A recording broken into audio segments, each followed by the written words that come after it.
atin.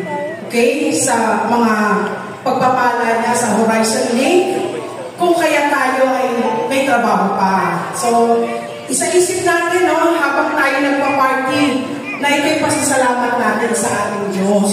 Na pare-pares na tayo pinagpala, pare-pares na tayo pinag-ingatan, at punong-puno ng kapunihan ang binibigay niya sa Horizon Link. Kaya tayo meron ganitong pagsasaya.